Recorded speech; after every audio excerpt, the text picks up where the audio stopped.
Également, est-ce la société de demain? Notre enquête sur ces salariés devenus travailleurs indépendants. Ils sont à leur compte, leur nombre a presque doublé en 10 ans. Pourquoi? Quel changement? Rendez-vous tout à l'heure par rapport à la même période de l'an passé.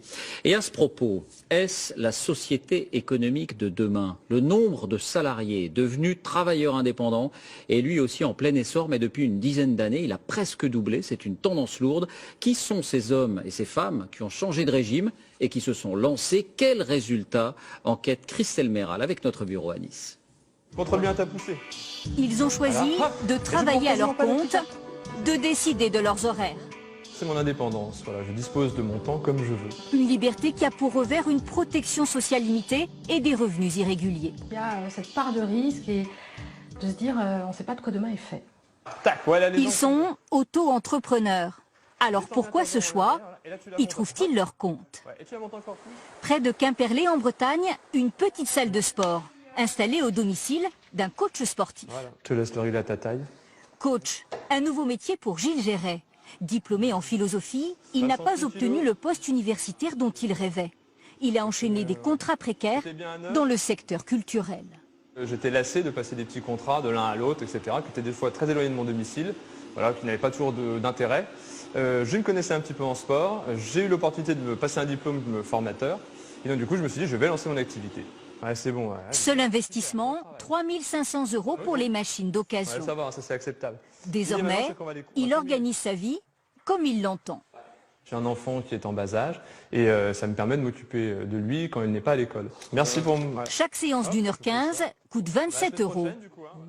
Après 5 mois d'activité, son revenu reste limité, 700 € par mois. Le but, effectivement, c'est de gagner plus, voilà, et que le chiffre d'affaires d'entreprise monte. Devenir rentable et le rester, c'est tout l'enjeu pour les auto-entrepreneurs, 1 million en France. Frédéric David, elle, crée des sites internet.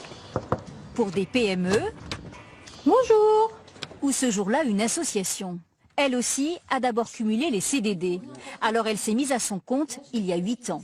Oula, réimporter toutes les images, c'est-à-dire... Liberté, absence de hiérarchie, ce statut lui convient. J'aime cette façon de travailler et pour rien au monde, je reviendrai dans le monde salarié en fait. Parce que vous êtes votre propre patron? Voilà, et ça me plaît. Revers de la médaille, pour elle comme beaucoup d'autres, des revenus irréguliers. Alors en 2015, qui a été une très très bonne année, j'ai fait un chiffre d'affaires de 32 000 €, ce qui revient à l'équivalent d'un salaire net de, on va arrondir à 1 800 €. Mais en 2016, 1 276 € par mois, 500 € de moins, à cause de la perte d'un client important. Quand on a 40 ans, aller demander à papa de nous aider, c'est pas très... Voilà. Quand on est chef d'entreprise non plus, mais bon, il faudra avaler sa fierté.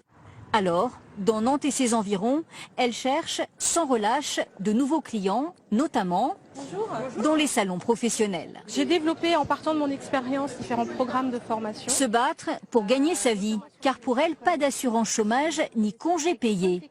Résultat, de rares vacances, car quand elle ne travaille pas de revenus. Se reposer réellement une semaine, ça fait longtemps que je ne sais plus ce que ça veut dire en fait. Et vous ne le regrettez pas?